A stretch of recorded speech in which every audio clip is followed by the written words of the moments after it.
Hallo und herzlich willkommen bei Enforstec TV, dem digitalen Format der Enforstec 2026 in Nürnberg. Ich bin hier am Stand bei Ballistol mit Gerd Simon. Bernhard, sei gegrüßt. Schön wieder da zu sein, wir sind ja nicht das erste Mal da.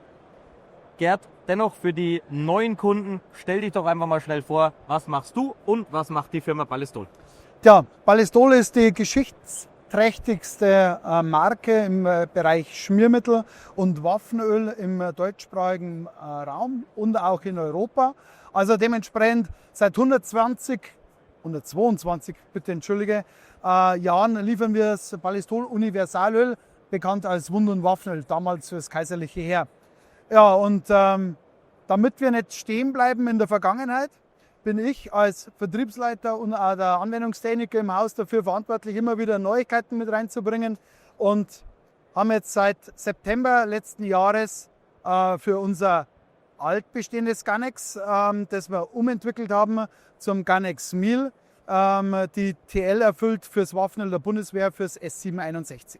Wo ist denn der große Unterschied jetzt vom Ganex Mil zum normalen Ganex? Haben wir da jetzt Unterschiede im Korrosionsschutz, in der Schmierleistung? Oder wo finden Sie jetzt da die großen Unterschiede? Im Endeffekt, das Ganex, das wir bis jetzt hatten, hat unser Seniorchef entwickelt in den 70er Jahren. In der damaligen Milchspitz ist dann daraus entstanden die S758 in der Alpha-Variante, also die erste Zulassungsgeschichte. Dort waren noch Mineralöle erlaubt, dort waren noch Lösungsmittel erlaubt, da waren noch andere Rostschutzinhibitoren mit drin und auch der Temperatureinsatzbereich war ein anderer.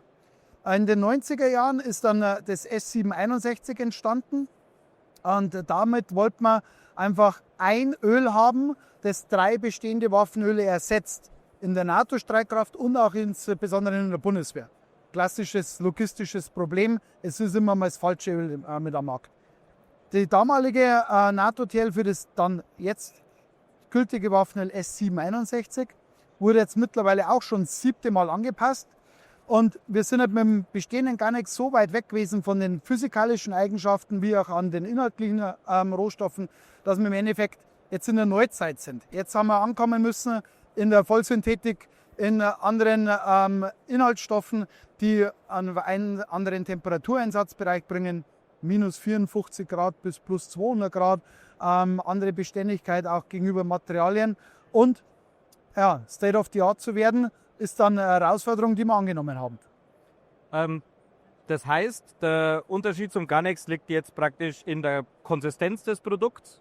Genau. Es ist dünner dahingehend, andere Kriecheigenschaften, andere Wasserverdrängungseigenschaften und auch andere Temperatureinsatz. Also wie gesagt, mit dem Ganex sind wir wunderbar bis minus 40 gekommen, aber die geforderten minus 54 Grad konnte man halt einfach mit der bestehenden Rezeptur nicht abliefern und darum haben wir das Produkt weiterentwickelt bei uns im hauseigenen Labor, um dementsprechend dann mit dem VWEB zusammen auch wirklich dann die Zulassungskriterien zu erfüllen. Das heißt, ein, sagen wir, relativ viskoses Produkt, so wie das Ganex ist, wird unter tieferen Temperaturen auch verliert noch weiter an Viskosität, das heißt, wird noch zacher, wie man bei uns sagt.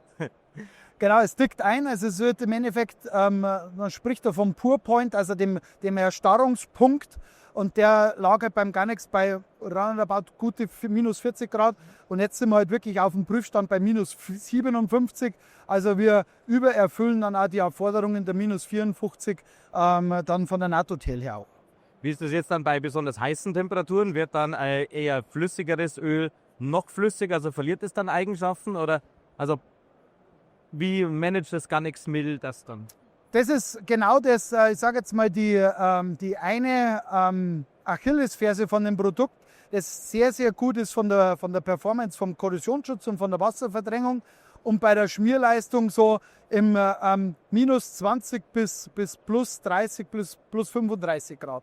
Aber je wärmer es wird, insbesondere dann auch unter hoher Schussbelastung, ist halt die Problematik dahingehend, dass diese sehr dünne Formulierung oben raus dann irgendwann einmal ein Problem bekommt mit dem Weglaufen und das fordert dann wieder ein Nachölen. Für uns als Ölhersteller natürlich wieder super, weil höherer Verbrauch, aber auch da haben wir dem VWEB und auch am BayernBW auch schon angeboten, mit unserem keramikhaltigen Produkt, mit dem Gangcare, und du als Sportschütze kennst das allzu gut, dementsprechend nach oben raus, insbesondere wenn es Richtung spezialisierte Kräfte geht, auch die erhöhte Schussbelastung haben, ein Produkt an die Hand zu legen, damit dieses Ganex Mil, also das S761, ergänzt werden kann für die, die es wirklich brauchen.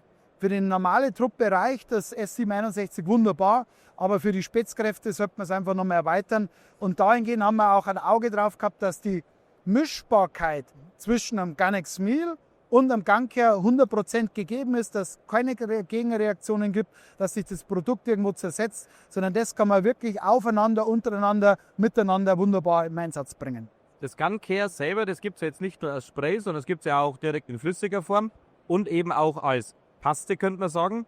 Genau. Weil es ist ja jetzt auch immer mehr ein größeres Thema, nicht nur für Spezialkräfte, eben zum Beispiel Thema Schalldämpfer, wo extrem hohe Temperaturen entstehen, auch ein hoher Verschmutzungsgrad entstehen zum Beispiel.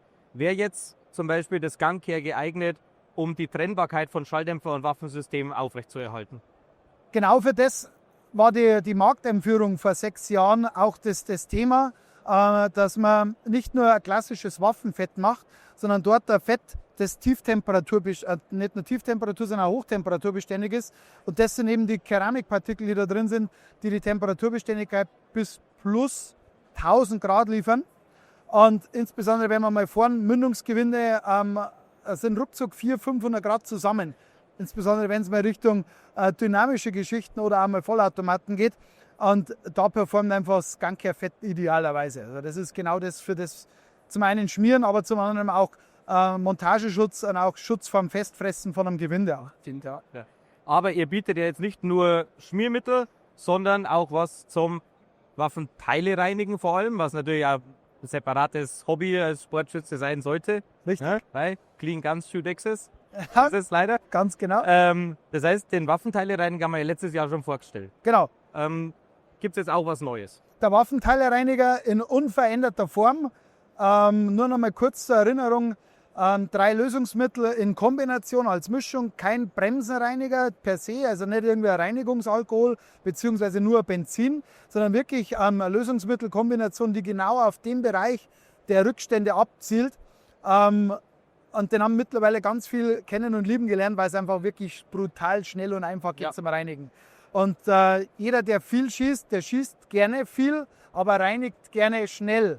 Und da ist genau das der Bruder. Und leider waren die 250 Milliliter immer ganz gern zu klein. Und darum haben wir einfach gesagt, okay, dann nehmen wir die nächste Größe, dann bieten wir das Ganze in von unten veränderter Rezeptur und auch mit dem Reinigungspinsel an, aber dann in der 500 Milliliter Größe, um einfach mehr davon zu haben, auch wirtschaftlicher, weil unterm Strich dann auch der Literpreis im Verhältnis auch wieder günstiger wird. Den Pinsel kann ich auch abnehmen, kann mit dem Pinsel separat arbeiten, kann ihn dann zum Beispiel eintunken oder habe dann natürlich auch ordentlich Druck auf der Dose zum einfach Wegspülen von losen Pulverpartikeln, zum Beispiel im Griffstück von der Pistole jetzt zum Beispiel oder im AR ist ja doch alles, gerade hinterm Gasrohr auch alles so ein wenig verschachtelt und so. Und da kommt man super rein. Also habe ich selber in Benutzung, kann ich nur empfehlen, ist mega, habe auch einen ordentlichen Verschleiß dran, aber macht dann heute wieder mehr Spaß, das Reinigen und mehr Zeit auf dem Schießstand, bringt mehr Erfahrung, mehr Trainingseffekt. Mehr Erfolg, ganz genau. Aber auch da, nicht nur Waffenreinigung, sondern ihr seid ja auch im Bereich technische Reiniger, technische Schmierstoffe unterwegs und eben auch im Haushaltsbereich. Ballistol hat mittlerweile wie viele Produkte? 357 Preislistenartikel haben wir mittlerweile, ja. Und steigend. Ja. Ja?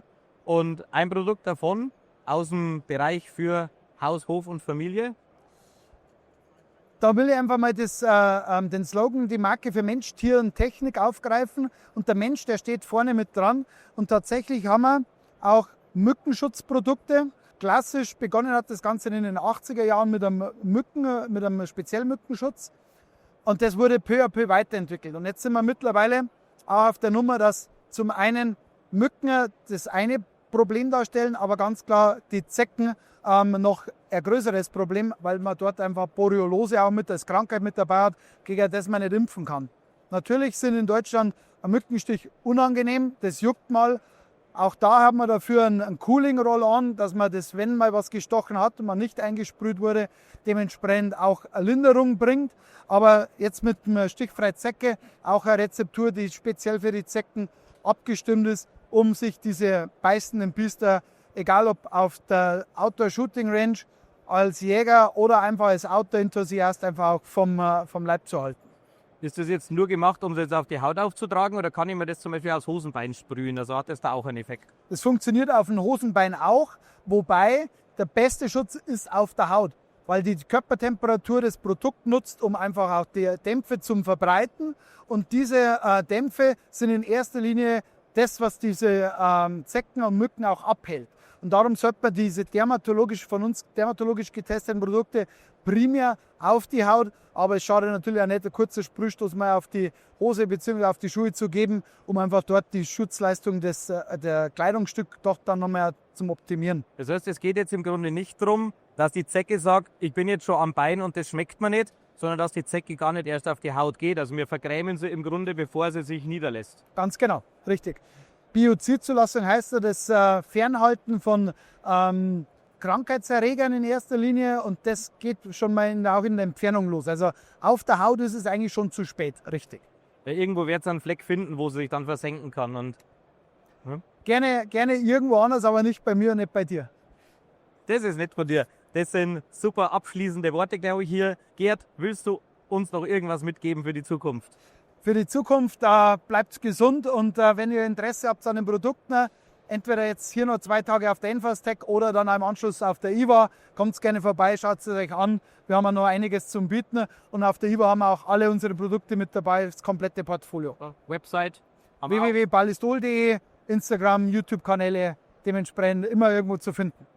Wunderbar, alles klar. Gerd, es war ein Fest, mal wieder. Wir haben es auf halbwegs Hochdeutsch geschafft, uns durchzupeitschen.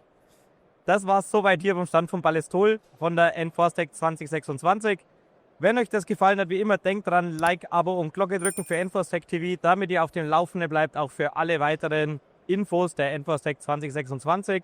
Und wir sehen uns beim nächsten Mal.